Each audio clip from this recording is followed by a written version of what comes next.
السلام عليكم ورحمة الله.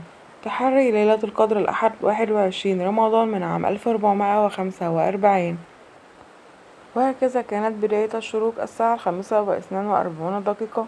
ظهرت الشمس اليوم في الساعة 5:42 بهذا الشكل. كانت تبدو برتقالية الشكل وليس لها شعاع عند بداية ظهورها، وبعد مرور 10 دقائق تقريبا من الشروق بدأت الشمس تأخذ هذا الشكل، وبدأ يظهر منها شعاع خفيف.